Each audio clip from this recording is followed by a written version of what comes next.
জানিয়ে দিব এই মুহূর্তে পাওয়া সর্বশেষ গুরুত্বপূর্ণ আপডেট আন্তর্জাতিক সংবাদ। গাজায় যুদ্ধ চালিয়ে যাওয়ার হুঁশিয়ারি নেতানিয়াহুর।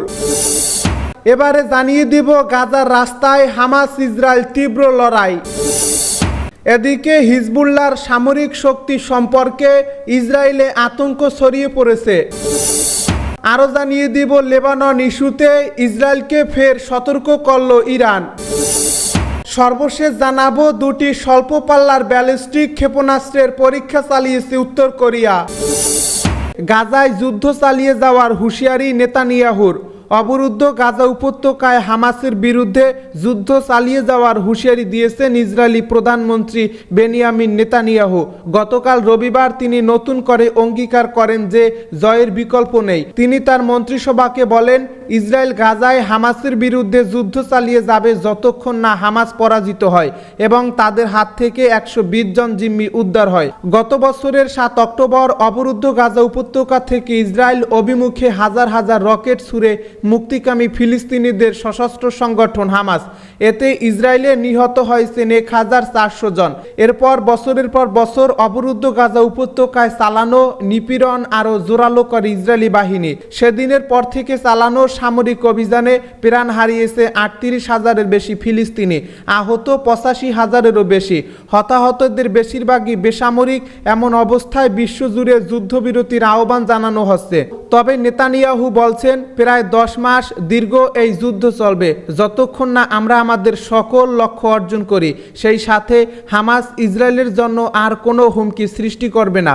অন্যদিকে হামাসের সিনিয়র কর্মকর্তা ওসামা হামদান বৈরুতে এক সংবাদ সম্মেলনে বলেন, আগ্রাসন বন্ধের আলোচনার শেষ পর্যন্ত কোনো বাস্তব অগ্রগতি হয়নি। মার্কিন প্রশাসন যা উদ্ধৃত করেছে তা হামাসের উপর চাপ সৃষ্টি করা এবং কোনো পরিবর্তন ছাড়াই ইসরায়েলের যুদ্ধবিরতির প্রস্তাব মেনে নেওয়ার প্রচেষ্টা।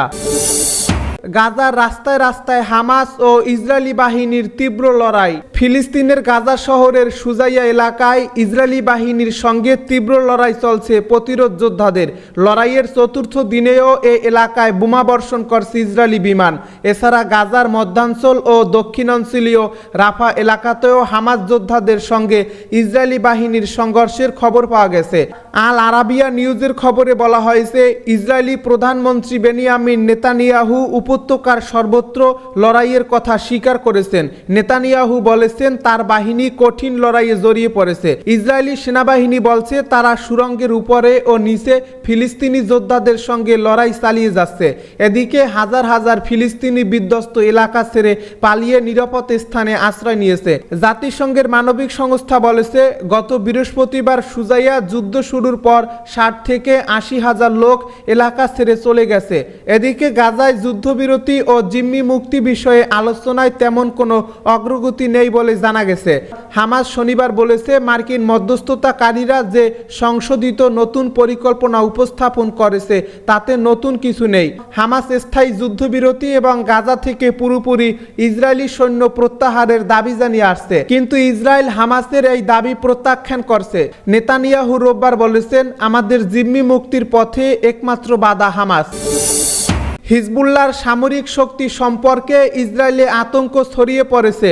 সম্প্রতি ইহুদিবাদী ইসরায়েলের যুদ্ধবাজ প্রধানমন্ত্রী বেনিয়ামিন নেতানিয়াহু লেবাননে সর্বাত্মক আগ্রাসন শুরু করার হুমকি দেওয়ার পর হিজবুল্লাহর সামরিক শক্তি সম্পর্কে অবগত ইহুদিবাদীদের মধ্যে আতঙ্ক ছড়িয়ে পড়েছে। ইহুদিবাদী ইসরায়েলের বিরুদ্ধে লেবাননের হিজবুল্লাহর হুঁশিয়ারি, হিজবুল্লাহর দিকে আরব লীগের প্রত্যাবর্তন, লেবাননের প্রতিরোধ আন্দোলন কর্তৃক ইহুদিবাদীদের যুদ্ধ সরঞ্জাম ধ্বংস সহ হিজবুল্লাহ সংক্রান্ত কয়েকটি খবরের দিকে পার্স টুডের পাঠকের দৃষ্টি আকর্ষণ করছে।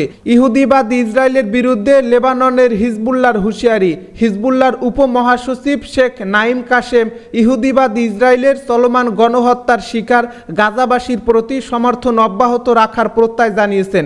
তিনি লেবাননের বিরুদ্ধে যে কোনো ধরনের মূর্খ আচরণের ব্যাপারে তেল আবিবকে হুঁশিয়ারি দিয়ে বলেছেন, ইহুদিবাদীরা যুদ্ধের বিস্তৃতি দেশটি চাইলে হিজবুল্লাহর পক্ষ থেকে দাঁত ভাঙা জবাব পাবে। বিশ্বের 5 বৃহৎ ক্ষেপণাস্ত্র শক্তির একটিতে পরিণত হয়েছে হিজবুল্লাহ। লেবাননের ইসলামী প্রতিরোধ আন্দোলন হিজবুল্লাহর ক্ষেপণাস্ত্র শক্তির কথা অকপটে স্বীকার করেছেন ইসরায়েলের রিজার্ভ ফোর্সের জেনারেল রয়াম ওবিনা। তিনি বলেছেন, ক্ষেপণাস্ত্রের সংখ্যার দিক দিয়ে হিজবুল্লাহ এখন বিশ্বের 5 বৃহৎ ক্ষেপণাস্ত্র শক্তির একটিতে পরিণত হয়েছে। লেবানন ইস্যুতে ইসরায়েলকে সতর্ক করল ইরান। টানা প্রায় 9 মাস ধরে ফিলিস্তিনের গাজা ভূখণ্ডে আগ্রাসন চালাচ্ছে ইসরায়েল। আর এই আগ্রাসনের শুরু থেকেই লেবাননের সশস্ত্র গোষ্ঠী হিজবুল্লাহ ও ইসরায়েলের মধ্যে উত্তেজনা চলছে।